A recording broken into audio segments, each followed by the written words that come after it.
السلام عليكم ورحمة الله وبركاته. ازيكم حبايب قلبي؟ عاملين ايه؟ يا رب تكونوا كويسين وفي افضل حال ان شاء الله. هنعمل مع بعض البسبوسة بطريقة سهلة بسيطة جدا وجميلة، ومش هتفلول معاكم وهتطلع ناجحة باذن الله. هنعمله مع بعض خطوة بخطوة، واللي هي الاكياس مش سايبة.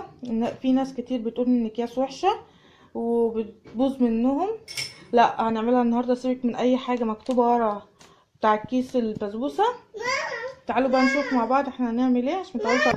دلوقتي انا معايا كيسين من البسبوسه، معايا علبتين زبادي، معايا بيكنج باودر، معايا فانيليا، معايا سمنه.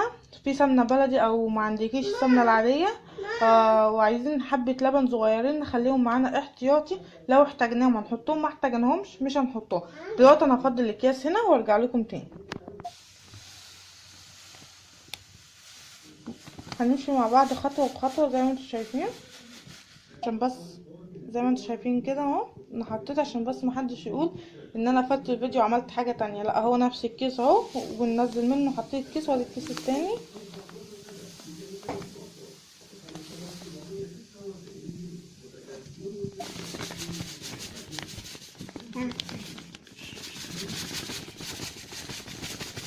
بس عشان الصينيه بتاعتي كبيره شويه، بس هي المفروض كان كيس ونص كان هيكفي الصينيه وتبقى حلوه.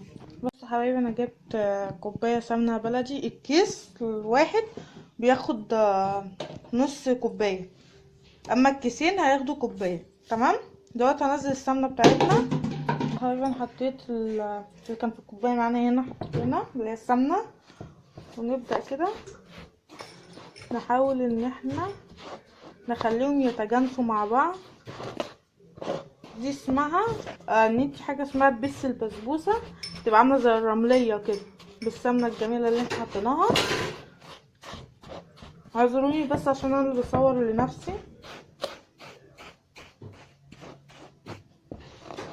بالمعلقه مش بايدك خالص.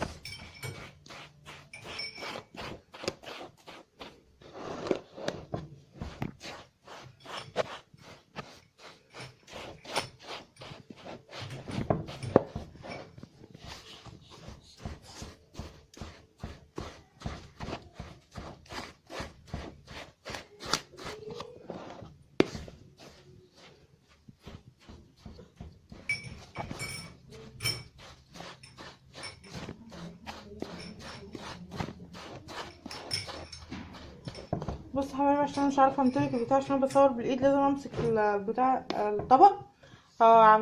اخلصها وارجع لكم. بص يا حبايبي، بقت عامله ازاي؟ عامله زي الكسكسي كده. تحس ان هي منديه، بس هي دي لا، دي السمنه اللي فيها. احنا عايزينها تبقى بالمنظر ده زي ما انتم شايفين معايا كده. تمام. تاني خطوه بقى نعملها، ناخد الزبادي بتاعنا. هوبا.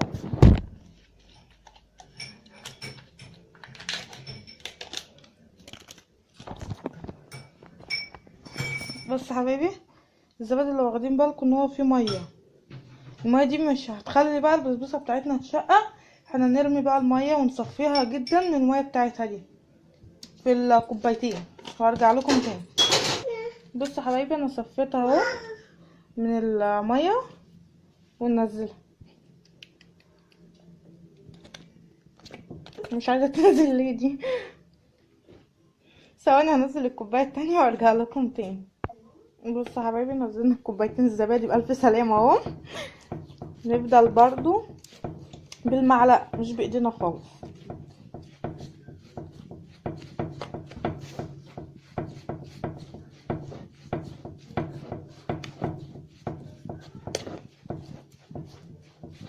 مش عايزه اطول عليكم الفيديو، انا بس المهم مع بعض كده يتجانسوا بس وارجع لكم تاني. بصوا يا حبايبي، في خطوه كمان لازم نعملها، البيكنج باودر. مش عارفه امسكه واوريهولكوا ازاي، بس انا هحاول. المعلقه اللي احنا كنا بنعمل بيها كيس البيكنج باودر اهو. بصوا، هناخد منه نص معلقه زي دي كده، مش اكتر. دي معلقه الشاي الصغيره دي، ناخد منها نص معلقه. نرجع بقى نعجن بايدينا بس يا حبايبي بطراطيف صوابعكم كده. احنا مش بنعمل قرص على العجينه عشان تبقى بكف ايدينا، طراطيف صوابعنا بس كده، نفضل نعجن فيها كده. هخلص وارجع لكم تاني. بص حبايبي، احنا جبت الصينيه بتاعتي ودهنتها كده زي ما انتم شايفين بالسمنه. نبدا بقى ننزل الخليط بتاعنا كله ده هنا. طب معلش هنزله وارجع لكم تاني. زي ما انتم شايفين كده نزلنا الخليط بتاعنا، نبدا نفرده كده لغايه ما يتملي في الصينيه بطراطيف صوابعنا كده.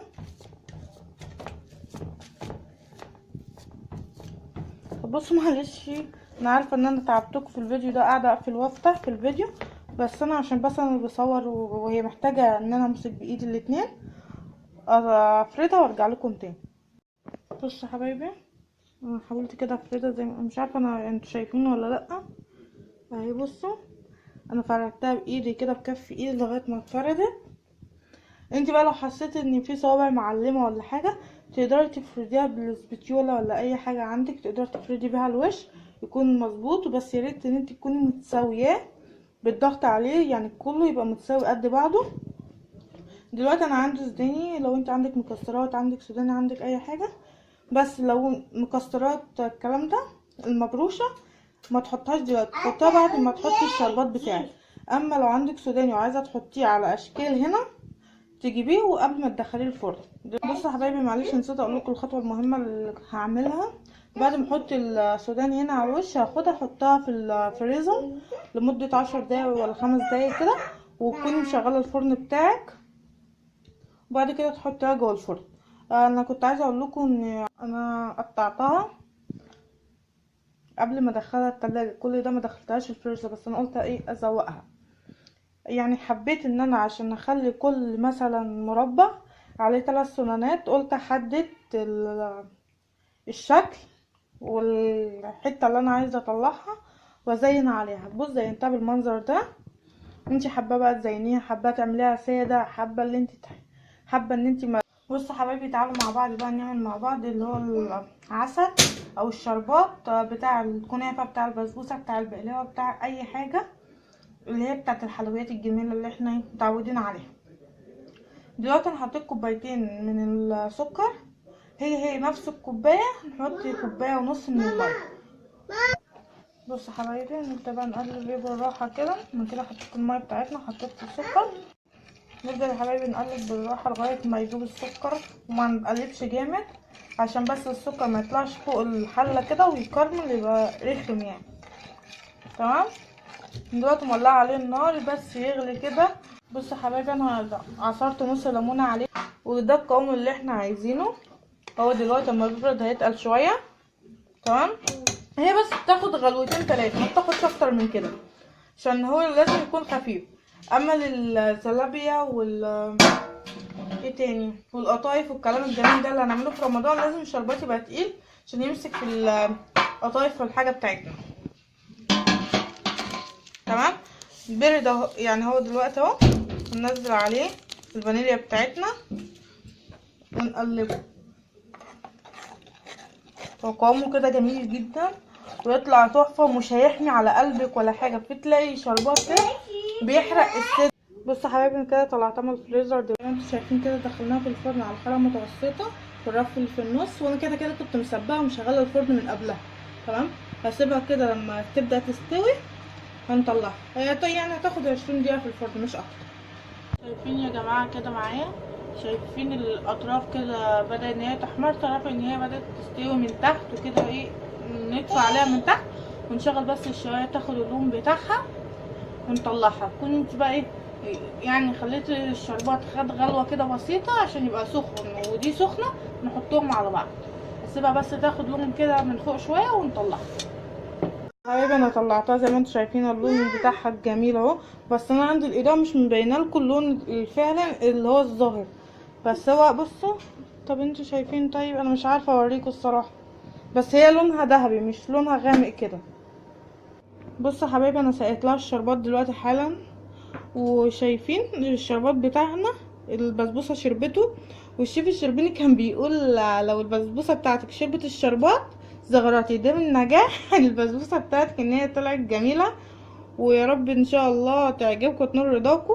ودلوقتي يا حبايبي، اهم حاجه عشان تسيبيها ان هي تبقى طريه نفس الطريقه بتاعتها زي بتاعه الراجل.